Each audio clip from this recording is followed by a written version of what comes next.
हाँ तो प्यारे दोस्तों, एक बार फिर से आप सबों का मोस्ट वेलकम है आपके इस अपने ही यूट्यूब चैनल मिसाइल बोर्ड में।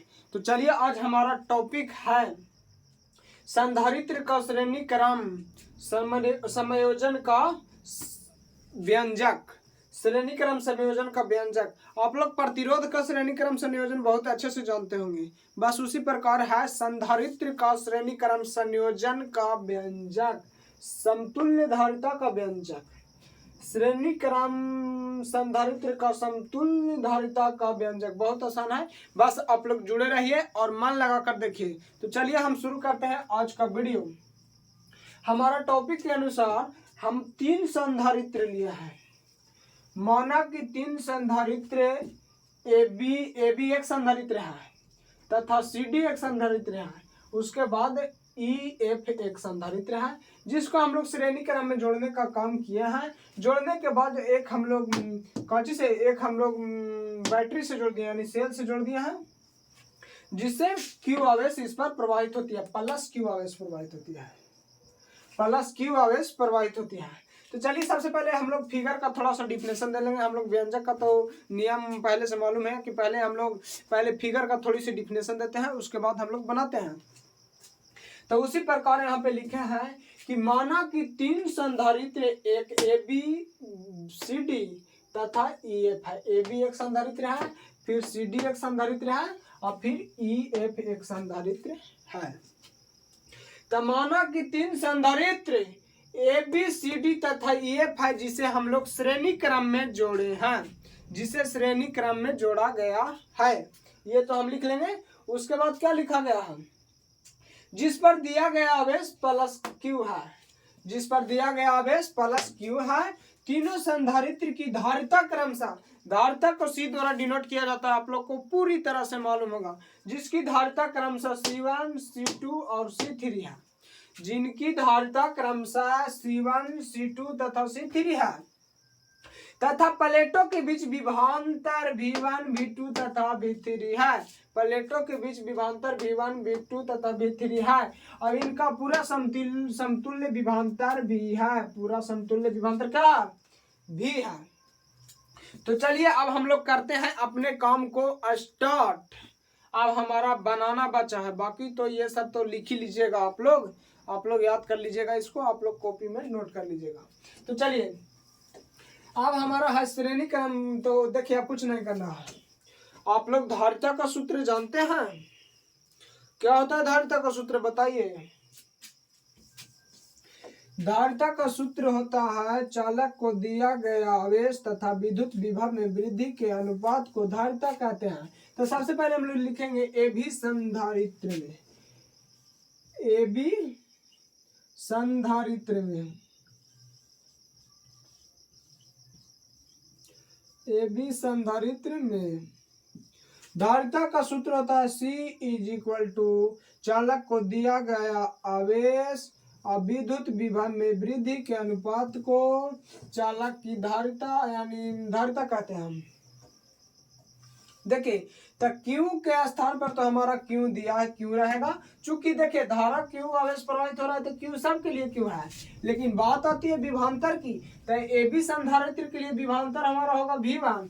तो यहाँ पे हम लोग लिख लेंगे। उसके बाद इसकी धारिता भी होगी C1, तो यहाँ पे लिखेंगे। तो Q ना हम लोग देखिए ऐसे लिख सकते हैं इसको, V = Q/C1 C। ठीक है, तब हम लोग यहाँ पे रख सकते हैं कि ना। तो यहाँ V के जगह हम लोग V1 रख सकते हैं तथा C के जगह C1 है यहाँ पे, तो ये C1, इसको हम लोग मानेंगे इक्वेशन फर्स्ट सेकेंड। अब हम लिखते हैं CD संधारित्र में, CD संधारित्र में,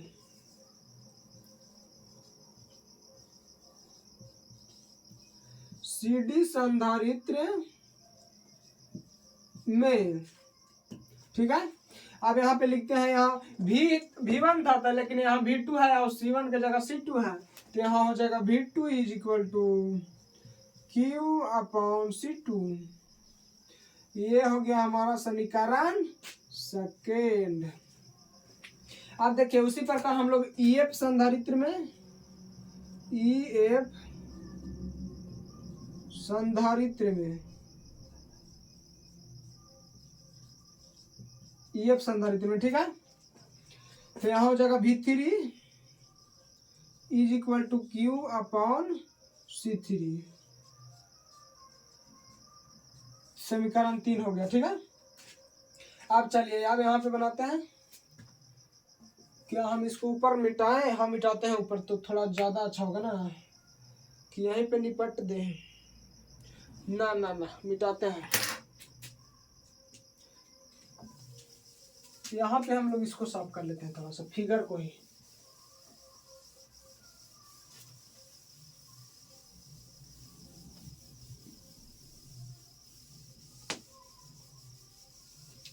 देखिए, चूंकि समतुल्य विभवांतर दिया था V, तो इसलिए होगा V is equal to V1 plus V2 plus V3। अब तीनों का हम लोग मान रख देंगे। V1 का मान निकाले हैं, देखिए ये, तथा V2 का मान ये है, तथा समीकरण 1 2 3 से, तो अब इसको हम लोग रख देंगे। तब V is equal to V1 का मान है Q बटा C1 प्लस V2 का है Q बटा C2 प्लस C3 का है Q is equal to C3।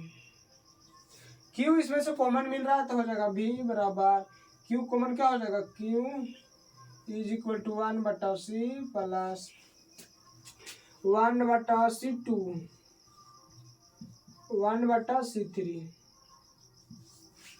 होगा कि ना, आप लोग बताइए। बहुत ही बारीकी से होगा। ये हो गया। अब हम लोग इसको मान लेते हैं समीकरण 3 तक, तो हम मान लेते हैं समीकरण, इसको 4 मान लीजिए ना, कोई दिक्कत थोड़ी है।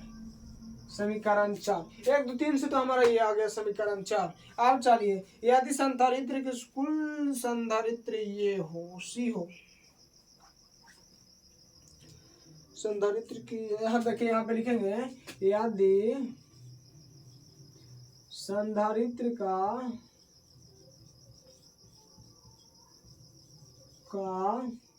समतुल्य धारिता C हो,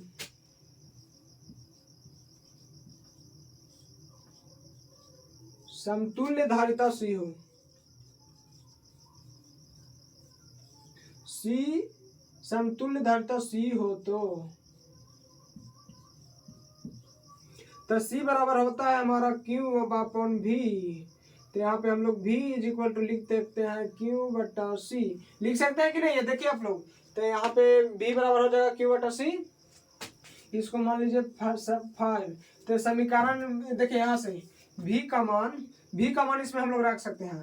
तो V का मान समीकरण 4 में रखने पर, 4 में रखने पर तो रख देंगे। V का मान हो जाएगा, क्या हो जाएगा, Q अपॉन C बराबर Q इज इक्वल टू रख देंगे 1 बटा C1 1 बटा C2 1 बटा C3। Q से Q हमारा कट जाएगा। और हम लोग को चूंकि श्रेणी क्रम में निकाले हैं, तो श्रेणी क्रम को S लगा देते हैं C के साथ, ताकि सीरीज क्रम हो जाएगा इंग्लिश में। तो यहाँ हो जाएगा 1 बटा CS लिख दिया जाता है। तो यहाँ हो जाएगा 1 बटा C1 प्लस 1 बटा C2 प्लस 1 बटा C3। ये हमारा आ गया प्रूफ हो गया। ये हमारा हो गया प्रूफ। तो ये वीडियो आप लोग को कैसा लगा, देखिए आप लोग, बहुत आसान से होगा। सिंपल सी कुछ नहीं करना है, बस ए बी संधारित्र में धारिता का सूत्र लगा के मान बैठा देना है। फिर ये 3 को आ जाएगा, तीनों से ये समतुल्य आ जाएगा। उसके बाद संधारित्र के समतुल्य धारिता C है, तो C बराबर होता है Q बटा V, इसलिए V बराबर Q बटा C। तो V का मान इसमें रख दिया जाता है, तो हमारा आंसर आ जाता है। V का मान यहाँ से उठाकर यहाँ हम लोग पटक देते हैं। यहाँ पटकने के बाद हमारा आंसर आ गया 1 बटा CS बराबर 1 बटा C1 प्लस 1 बटा C2 प्लस 1 बटा 3 इस प्रकार संधारित्र श्रेणी क्रम समतुल्य का धारिता निकाल कर आ गया, समतुल्य धारिता का व्यंजक। तो ये वीडियो आप लोग को कैसा लगा, जाते जाते कमेंट सेक्शन में एक प्यारा सा कमेंट जरूर कीजिएगा। फिर मिलते हैं किसी नेक्स्ट वीडियो के साथ, जब तक के लिए जय हिंद।